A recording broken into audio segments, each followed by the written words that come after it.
Yeah, super thrilled to be here today and working with Oregon Rain to provide this learning resource for the community.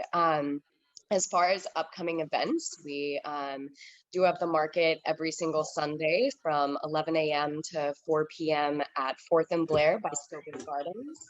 I would love everyone to join us at the market. We have live music and events and lots of really incredible rotating vendors each week. This week, we actually have a lot of exciting things coming up. We have a fundraiser. We're partnering with Oakshire Brewing Company tomorrow, so the 28th. Every $1 of every pint purchased tomorrow will be given to the Whitaker Community Market.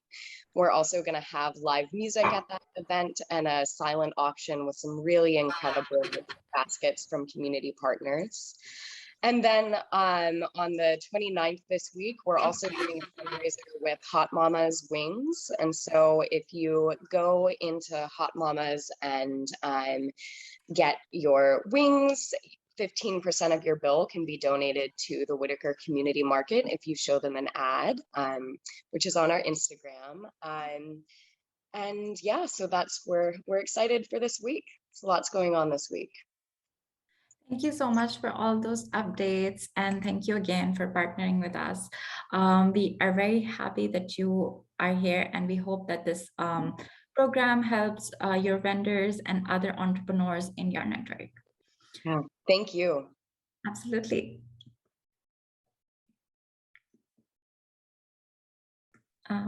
Bear with me, guys. I'm so sorry. My presentation is a little wonky.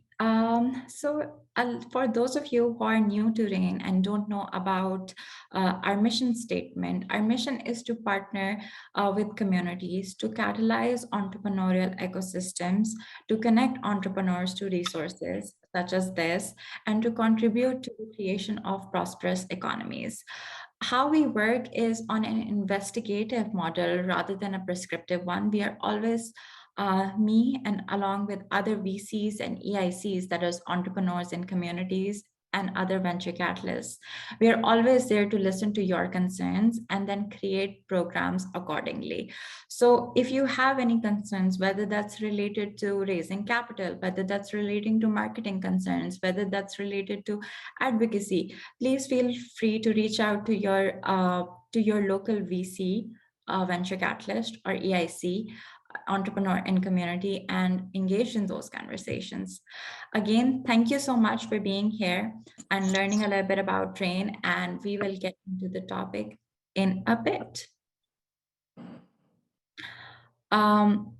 Like I said, part of our job is to connect entrepreneurs to people, to programs, to physical assets, and we take these responsibilities very seriously. So whatever your idea is, feel free to share that, and we will make sure to get you connected to the right resource. So without further ado, I will hand it over to our guest speaker for today, Corey Wright. Corey, thank you so much for being available to join in today. For those of you who don't know, Corey is actually in Germany right now, and he is joining us from halfway across the world. So thank you so much for being available to us at our lunchtime so that all of the entrepreneurs can get to talk to you. And I will hand it over to you to get started. Awesome. Yeah, thanks, Aksa. And so great to see everyone. Some new faces I've never seen before and some folks I've seen in the past. So great to see everyone. I'll try to keep my eye on the chat if there's any questions and stuff, but Aksa can always interrupt me if there's any like trending questions or themes there. Yeah, so my name is Corey Wright. So I like to call myself a startup champion and entrepreneur ecosystem builder. I actually live now in Germany. I'm from the US, from Oregon, but grew up in Dallas, Oregon. Probably some of you know that area. But I'm now living near Stuttgart in Germany, and I do early stage investment up to 100K check sizes in technology startups here in Southern Germany. And I like hiking and music and all of that good stuff. So the reason some of you know me is because I used to work for RAIN as a venture catalyst. So it was really fulfilling work. Got to meet lots of amazing folks. And so I hope you are treating your fellow venture catalysts really well and telling them thanks for all the hard work that they do. and making great startups, because that's the best way we get rewarded, is if you have really successful startups. So a little bit about my background. So I initially studied chemistry, and then pivoted to entrepreneurship, started a board game company called Massive Games. It was my first venture. And from there, made lots and lots of mistakes, but also some successes. So you'll hear about both in regards to crowdfunding here today. Then I worked a little bit for an edutech company doing admissions and sort of teaching entrepreneurs there. But now I work for an organization called Campus Founders. So basically, I do very similar work, entrepreneur ecosystem building, coach a lot of startups, but also do investments and other things like that. So point is, I've been doing stuff with startups for quite a while and seeing some things work, some things not. But today we're going to talk about crowdfunding. And so I wanted to start things off with a little poll in the chat. So please take a look at this. What's your experience with crowdfunding? And just type A if your answer is what is crowdfunding, or B if you've heard about it, or C if you've used it to buy something, D if you've used it to sell something, and then E if you've sold lots of things via crowdfunding. So let's just see what comes out. So we got some C's, some B's, not too many A's so far. That's good. Nice, C's and D's. Hey, got a couple folks here. All right. Cool. So it looks like we got a mix of people who have used it, and then maybe a couple folks that have even like done some crowdfunding, which is awesome. So maybe you guys can take over the workshop and I can go have some dinner, since it's like 8 p.m. or 9 p.m. here. No, I'm joking, but nonetheless, it's great to have a variety of folks here. Cool. Thanks for sharing that. Also, I tend to talk a little bit on the quicker side, just me. So if there's anything I say that you don't understand or is unclear or whatever, we'll have lots of room for questions throughout the presentation. So just hang in there and write down the thought and try to make sure everything's clear. So what did I actually do in crowdfunding? Well, crowdfunding isn't just Kickstarter, right? Or it isn't just GoFundMe. It can be a variety of things. I mean, humans have been crowdfunding for, centuries, if not longer. But recently, technology has made crowdfunding easier. So in my case, I've done a lot of different projects, and we'll talk about which ones were successful and which ones failed. But I think 7 is what I've done so far. I've had a couple other thoughts or ideas I've thought about crowdfunding, but right now I'm up to 7.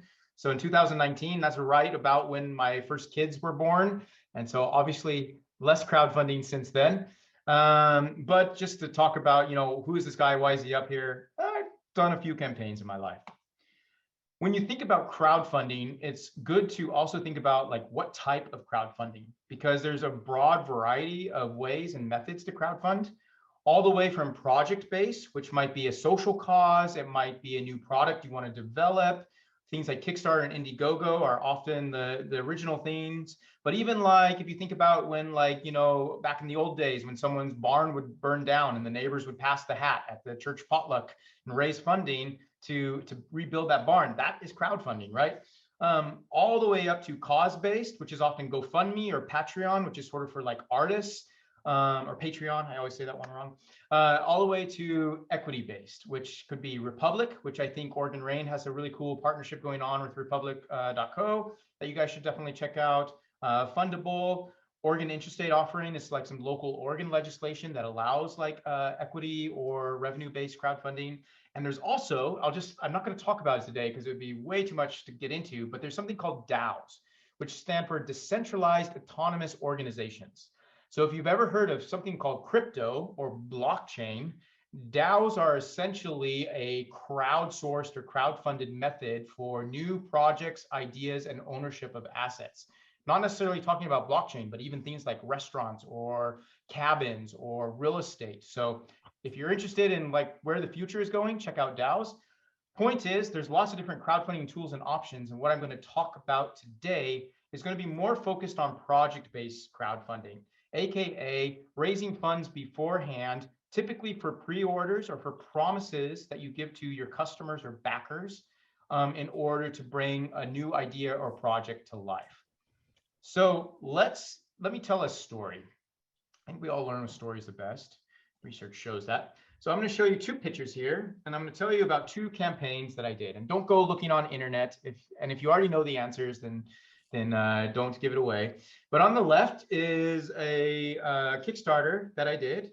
It's called Mountaineers, a 3D board game. And so for Mountaineers, I got the idea in 2015, worked on it for a bit, showed some really crappy prototypes to like some accelerators, and they're all like, go for it, you could do this. Probably it was because they wanted me to join their accelerator, but nonetheless, I was like, okay, I can do it. And so I started started working on that as a business product. I spent 2 years basically going to lots of trade shows, conventions, basically anyone that could test my product. I would like go talk to them and get them to give me feedback. I would get their email. I would go show it to professionals in the industry and they'd tell me how terrible it was. And then I go and remake it again. And I sort of just like, took a long time. But eventually after like 2.5 years of just like hard work, going to lots of one-on-one conversations with people, I launched the product on Kickstarter. Then there's Kartoffelkrieg. So Kartoffelkrieg means potato wars or potato war in German. So it's sort of a funny name. It's designed by an Irish guy. So Germans and Irish love their potatoes. I don't know what it is. But anyhow, he came up with Kartoffelkrieg, this crazy game where you put parts and potatoes and you drive them around the table and basically like you can shoot the other potatoes and make potato salad at the end. So this game, like I saw it on like a social networking app, people were like talking about it and it sort of blew up overnight. I think in one day, he got over 100,000 views on Imgur. Oh, by the way, whoever was clicking on the screen, if maybe we could not draw on that, that would be great. But he got over 100,000 views on Imgur and was really like going viral, actually. Like it got mentioned in some major like magazines and publications. It was getting some news attention. And so I was like, let's do this. So I licensed the game idea from the original designer to have it be part of Massive Games. I did a little bit of iteration, a little bit of sort of user definition or customer definition, but mostly just wanted to move quickly and take advantage of sort of the viral success. And so, I launched that Kickstarter. So my question to you, and you can put it in the chat, is which Kickstarter do you think was successful and which one do you think failed? And if you know the answer, don't say it, but just put in the chat, which one succeeded, Mountaineers or Potato Game? You don't have to try to spell Kartoffelkrieg.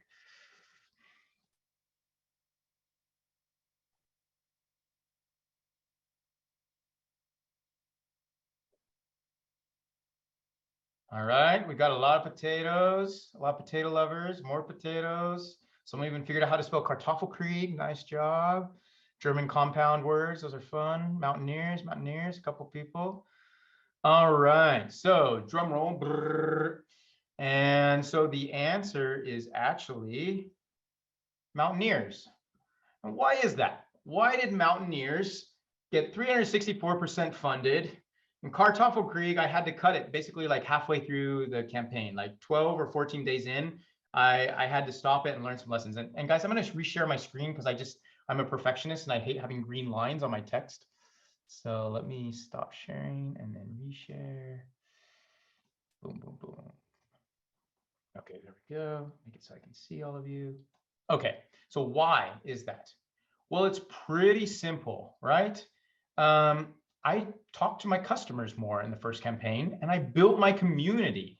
Yeah. So Mountaineers, I spent 2 years talking to people, making them play it, getting their emails, going to conventions, really learning and understanding what people thought about my game, how much they were willing to pay, giving them high expectations of when the campaign was going to launch and what we were going to do. And I built like, almost, I think I had like 800 followers on Facebook before I launched, and I got to 1,000 afterwards. And, like I spent 2.5 years really getting to know my customers. Kartoffelkrieg, I only spent 3 months. I did almost no customer interviews. I didn't work hands-on with the product and my customers. And I was going off the whole idea like it could be viral, but I missed some key things like my pricing. My pricing versus the quality that I was offering was a mismatch because some people wanted a really cheap product and some people wanted a really expensive product. And I was right in between to where neither customer group wanted it. And so what I want to remind you when you think about doing a Kickstarter is like, it's still business.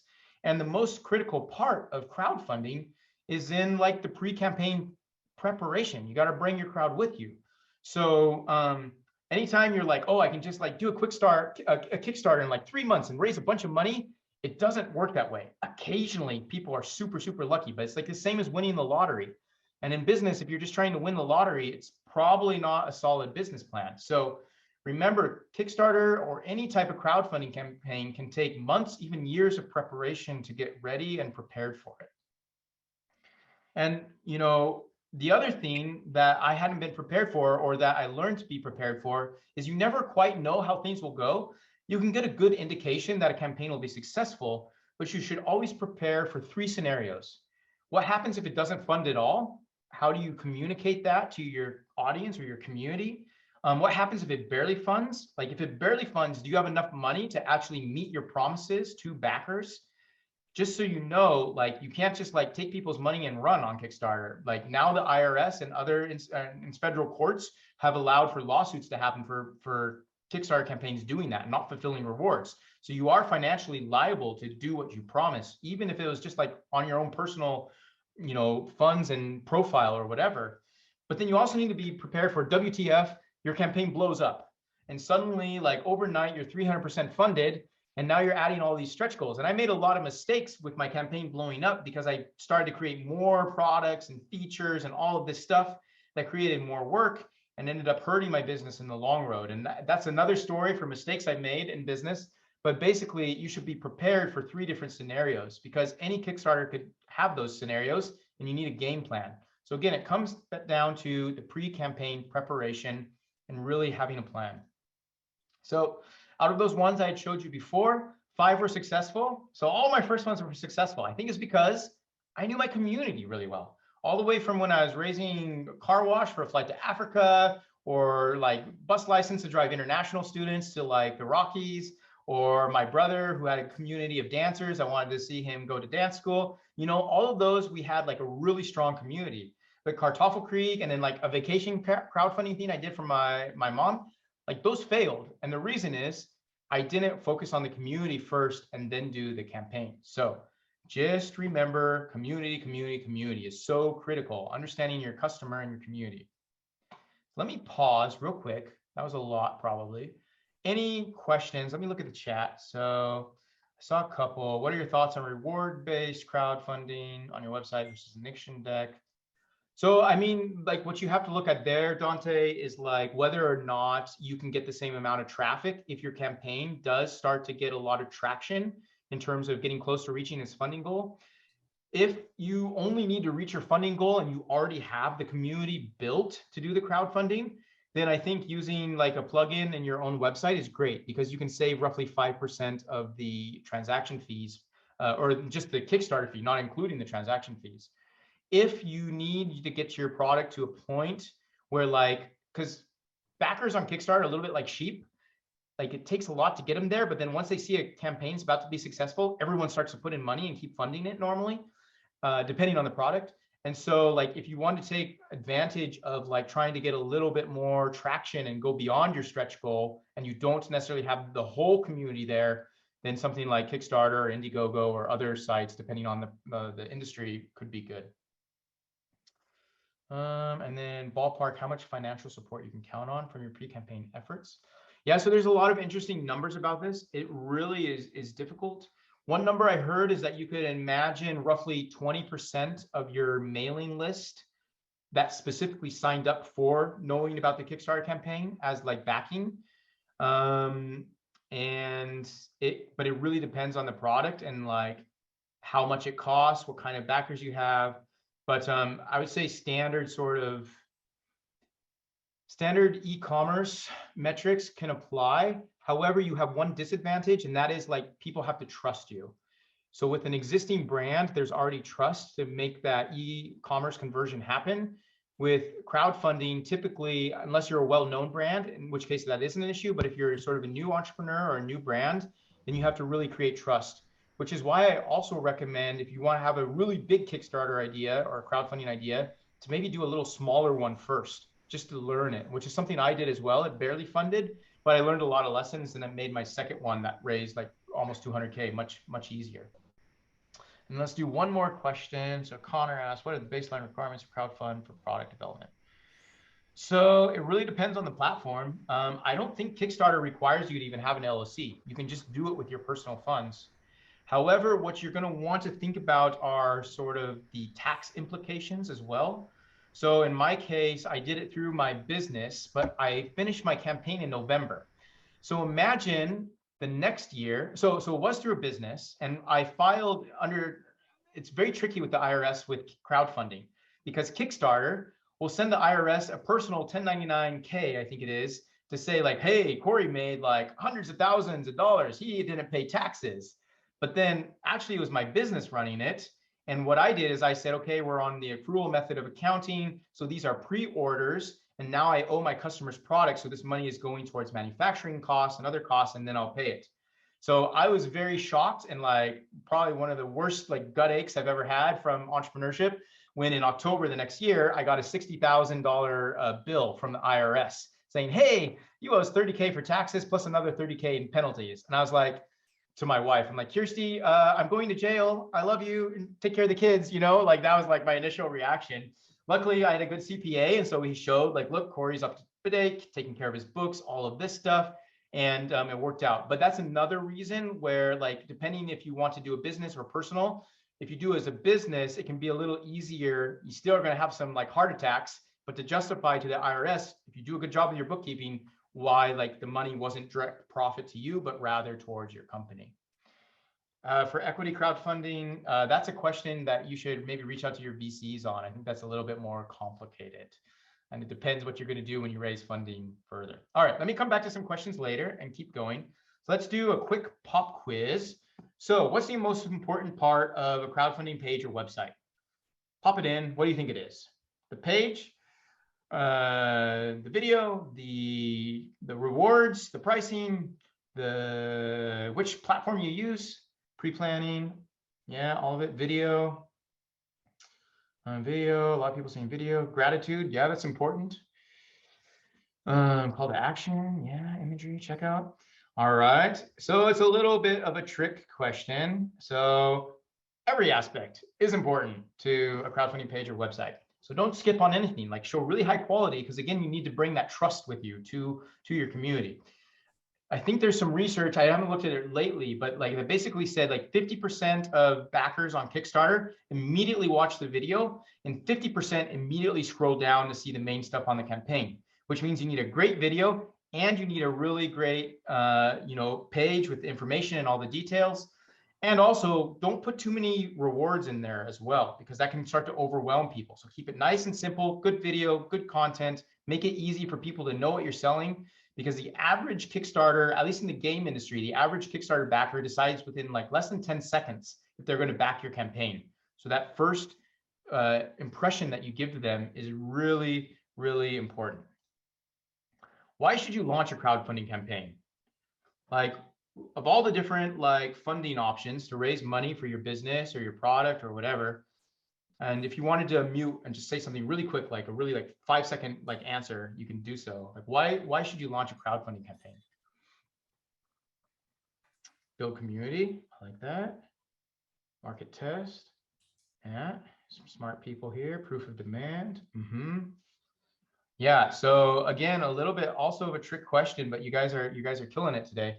So because it's the best option left, or like what is seen in the chat, is part of your product validation or market strategy. So if you think about it, all funding has a cost of capital associated with it. If you get a loan from a bank, you're going to pay interest. If you get money from an investor, you're going to give up part of your business. If you take payments online, you're going to pay probably credit card processing fees. And so crowdfunding on at least bigger websites like Kickstarter is fairly high cost of capital. It's around 8% because you have 5% fees to them and then 3% fees to credit cards. And so you need to think, and it's also a lot of work, right? An insane amount of work that would be easier to probably just take money from an investor and like build your product, or to get a loan from a bank if you have good cash flow and just build whatever you need to build.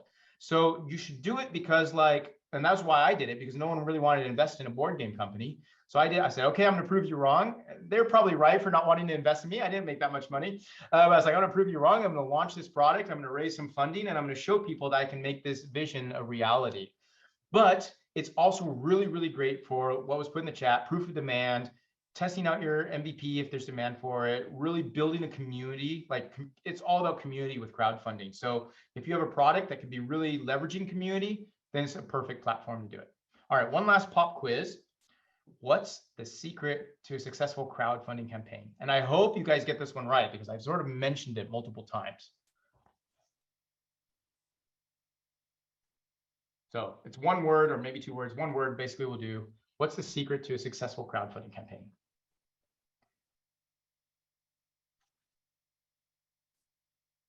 Yeah, see some things coming in.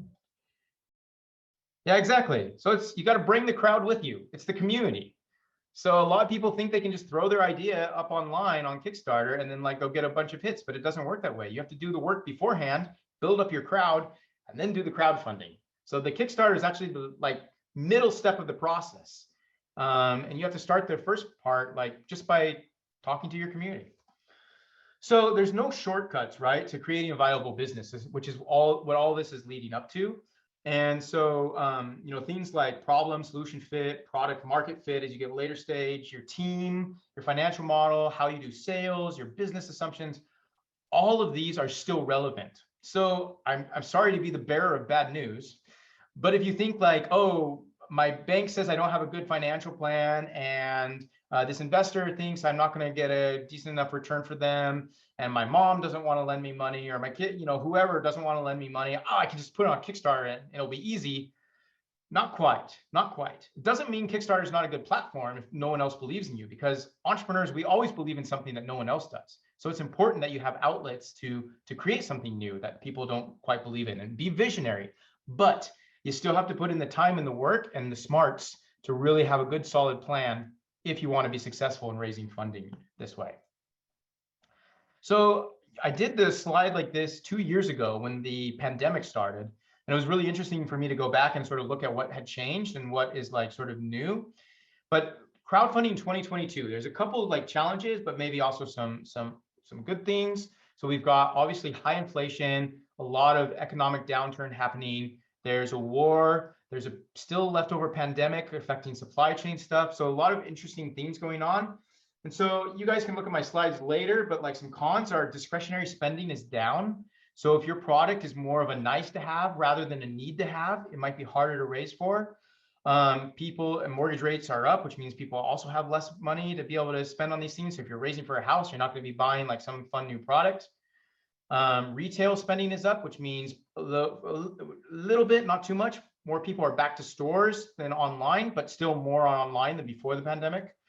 And then the biggest things that you have to take into account are shipping delays, inflation rates, and risk and uncertainty. Because right now, I think it's taking between 6 months and a year to book certain manufacturing products in China or other places. I think it's starting to get a little better, but you really need to think about like, what will currency exchange rates do if I have to pay external folks in US dollars to Chinese yen or whatever to manufacture this product? Are shipping rates going to change significantly in the next 2 years, right? There's a lot of things you need to consider there.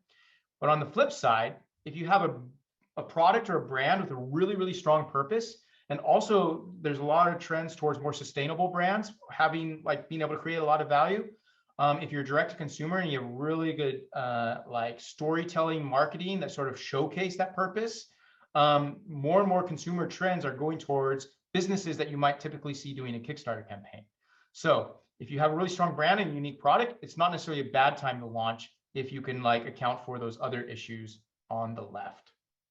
So should you crowdfund right now is probably the question some of you are asking. And so I made a very basic checklist, and there's other resources that I'll recommend at the end of this workshop that you can look at that have much bigger checklists. But these are a couple things that you should think about. You know, is your community ready? We went over that.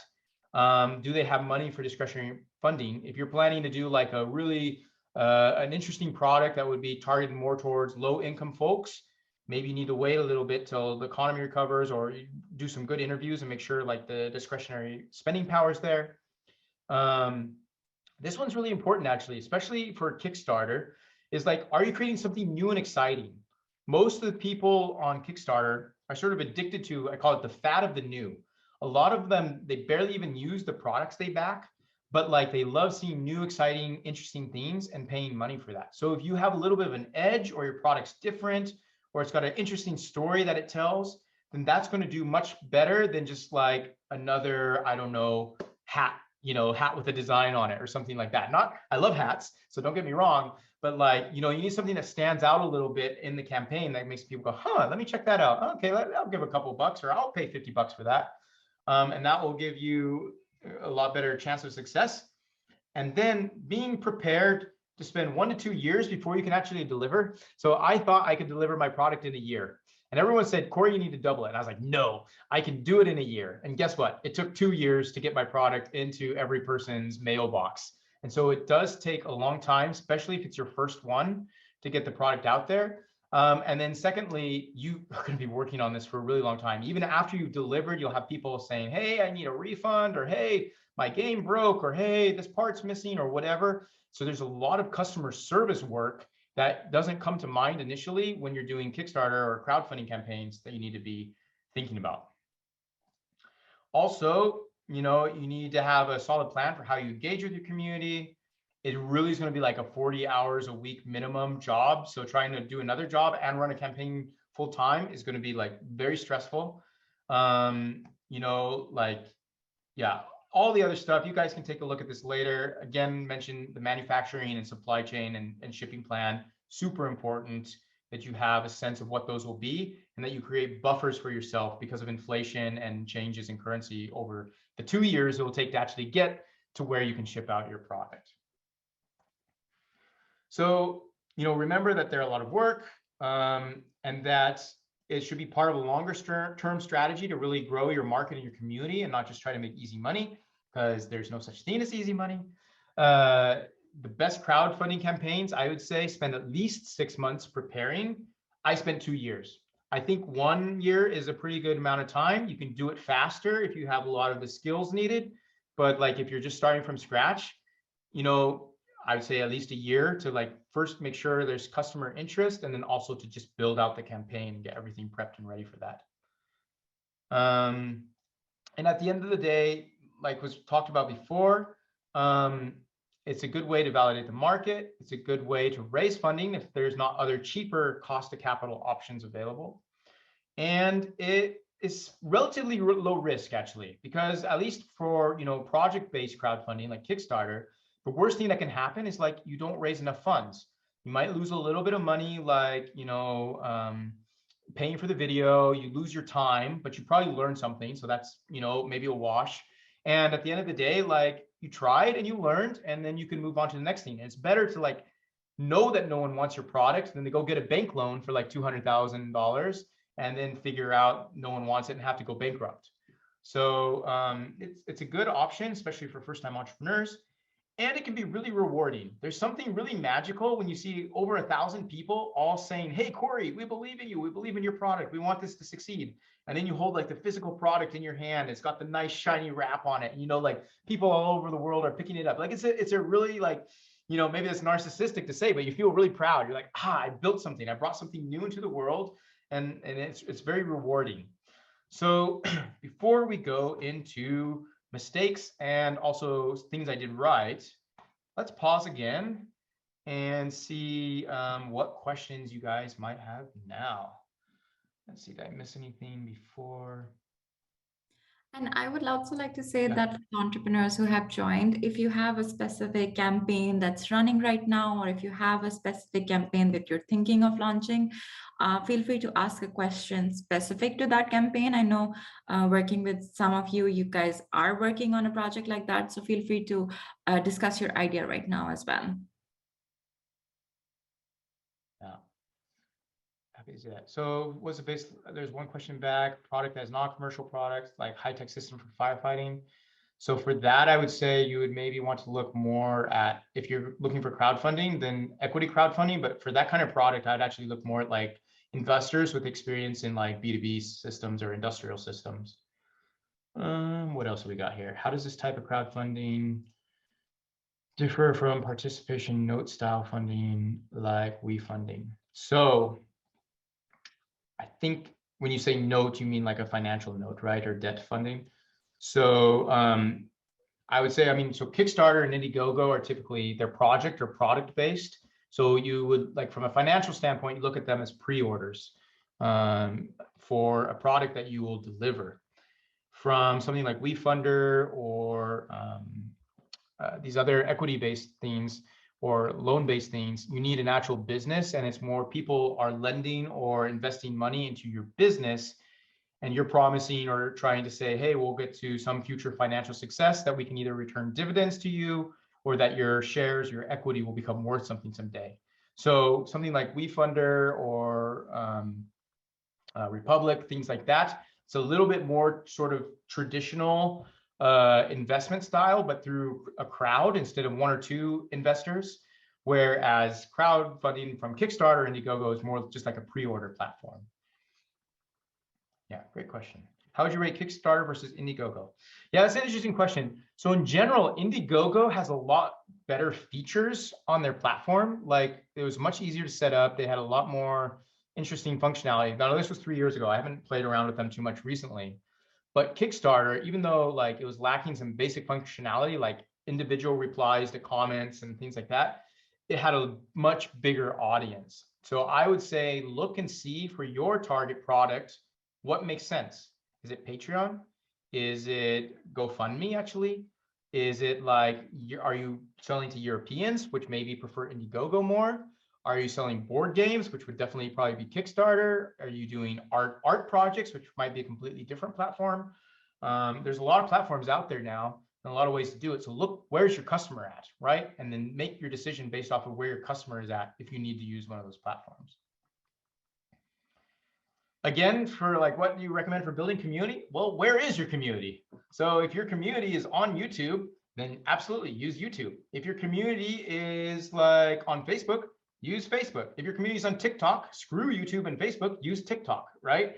So go to where your community is already to sort of build that up and use only a few platforms that make sense for that customer demographic.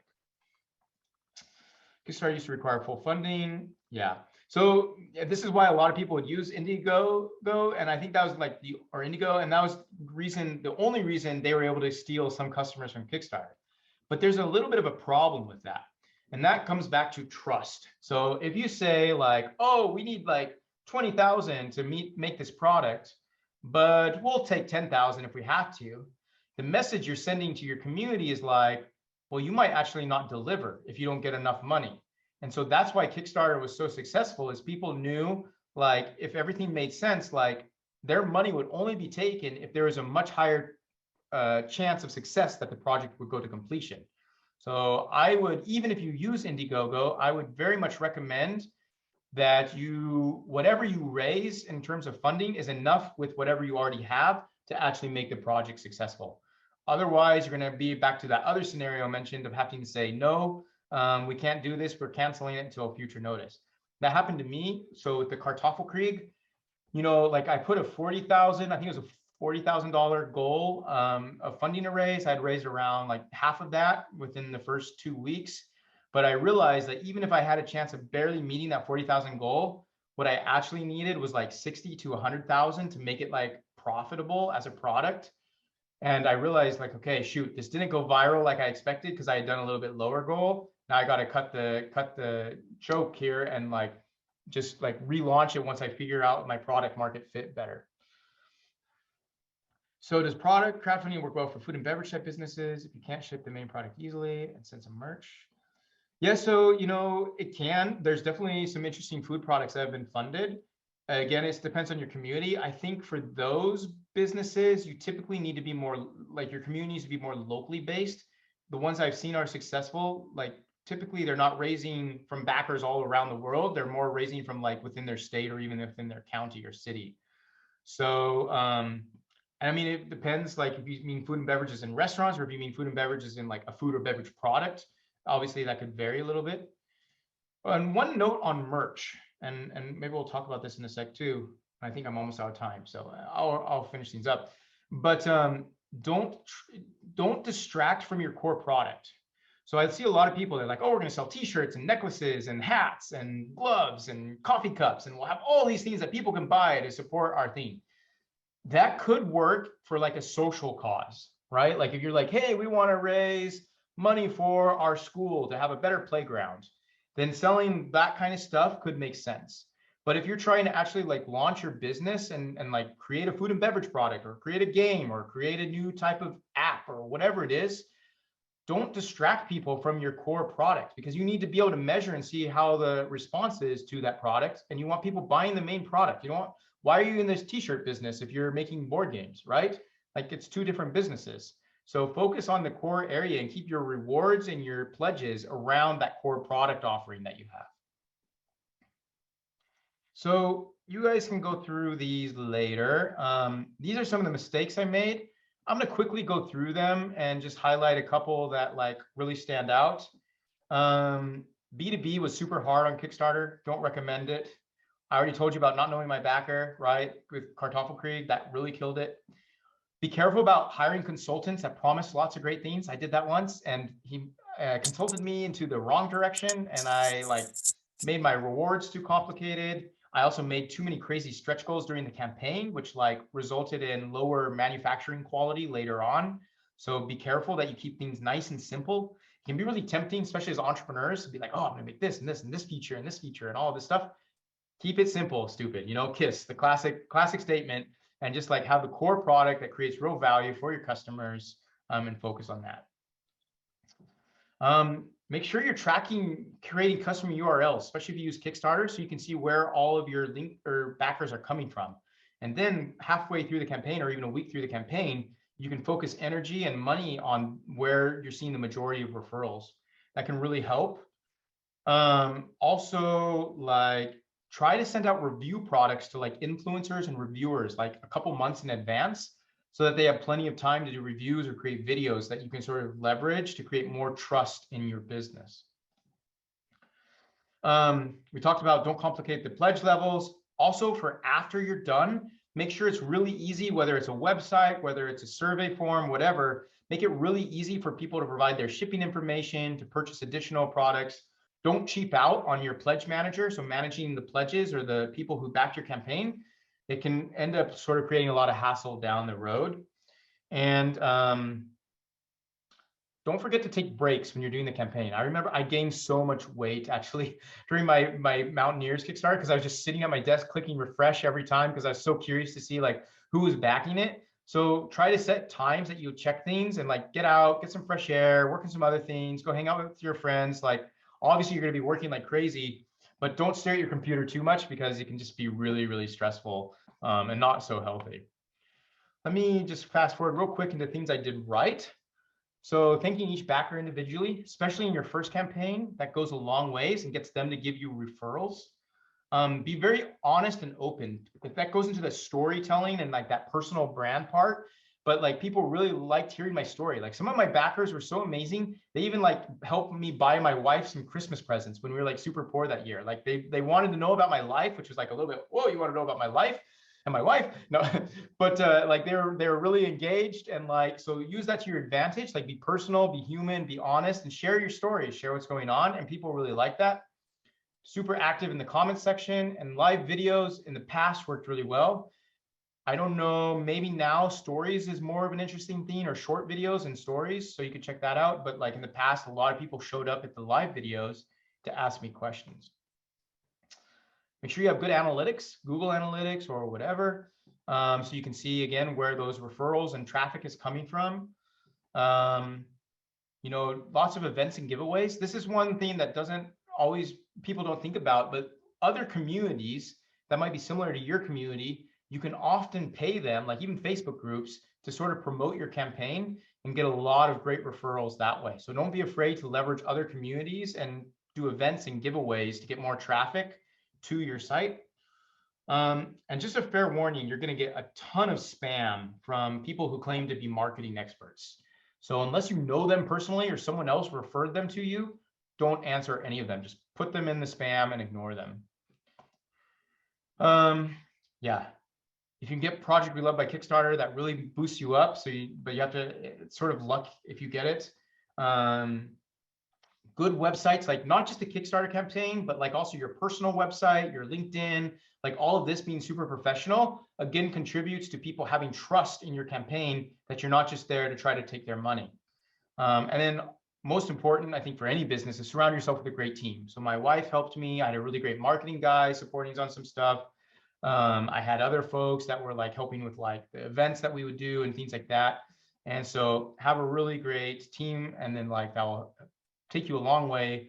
And it's also good because then you can show your campaign and page to people and they'd be like, oh, that looks ugly. Why are you putting that there? And I'm, oh yeah, you're right. Okay, I'm going to change that font or put that, phrase that word differently or whatever it might be. So I think that's it. I'm over time. So thanks, Aksa, for your indulgences there. There's some more slides that you can look through, a bunch of links and tips and tricks that you can reach out to me about or look up. Lots of different things that you can check out and do some Google desk research. So yeah, take a look at those. And otherwise, I'd like to thank you guys so much for your time. And sorry that it was so much in a very short amount. But reach out. Here's my contact information. I'm going through a lot of family stuff right now, so I'll probably be fairly slow to respond. But at some point, I will respond. And always, you can reach out to your venture catalyst, right? So they've got a lot of great programs. I think Oxa is going to talk about a financial accelerator program that I helped design actually a couple of years ago, which is great for like just learning the basics. That would also apply to a Kickstarter campaign. Yeah, thanks everyone. Appreciate your time.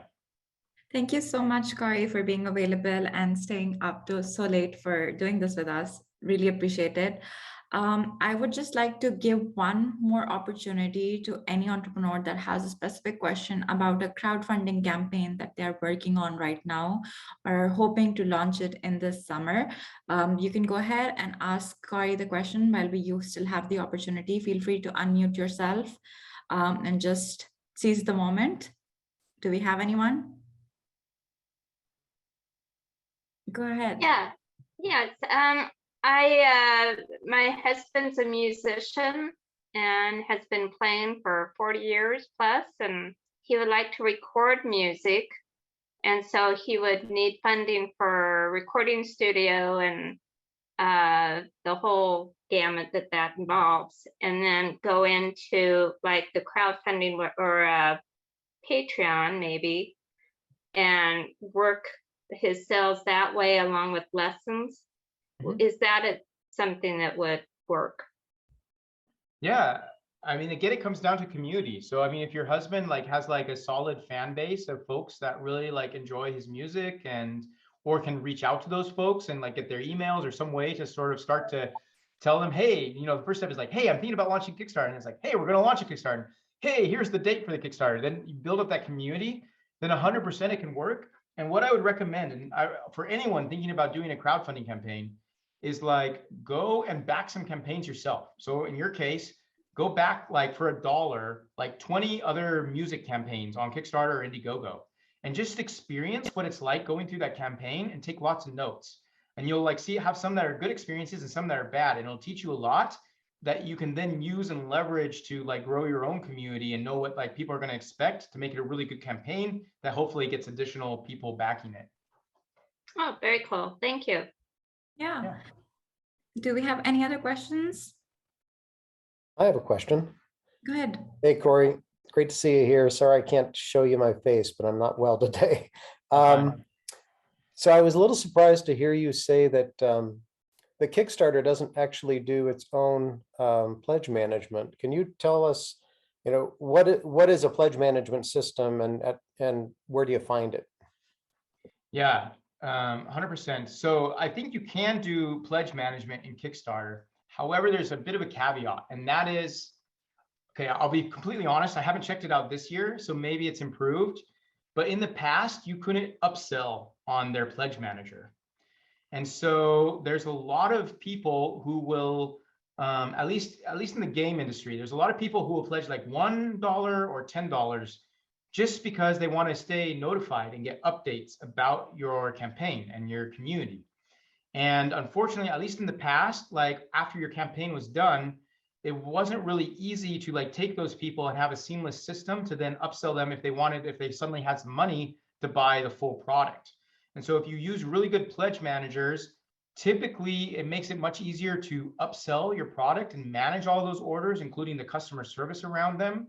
And it also typically like allows you to ask more questions or to do more information in terms of managing your fulfillment, giving access to other partners and all of that. So if you have a very simple campaign, you can 100% only use Kickstarter, but there's also a lot of great tools that allow you, like that's how I was able to raise 200K is I actually did like 40K post sales from all the other people who saw the Kickstarter and then went to my pledge manager link after the campaign was done, so that I was able to keep selling to them for another 3 months after the campaign had officially ended on Kickstarter. Outstanding. Thank you. Thank you. Do we have any other questions? I think Ken is asking about where can we find pledge managers?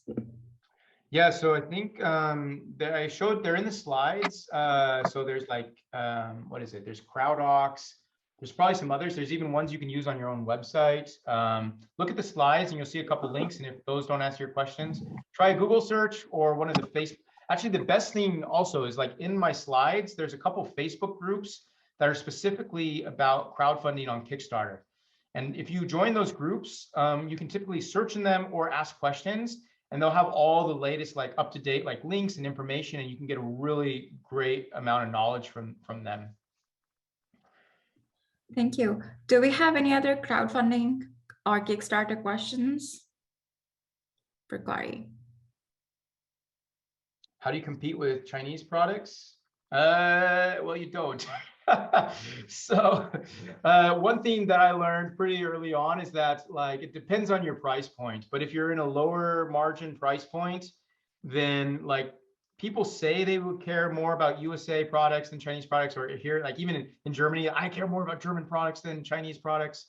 But at the end of the day, most people still will buy whatever seems to have the biggest value creation, and they don't really care that much where it comes from. Okay, Dante, I see you have your hand raised. Stop. Hi, can you hear me? Yep. Yes. Thanks, Corey. It's an excellent presentation. So I was curious, why does RAIN only have the equity crowdfunding and just for the state of Oregon? Is it a specific law that's like a intrastate crowdfunding regulation through the state only that you fixed with what is it, Republic? I was just curious about that because no one else outside of the state qualifies. If that So I can answer that. Thanks for the question, Dante.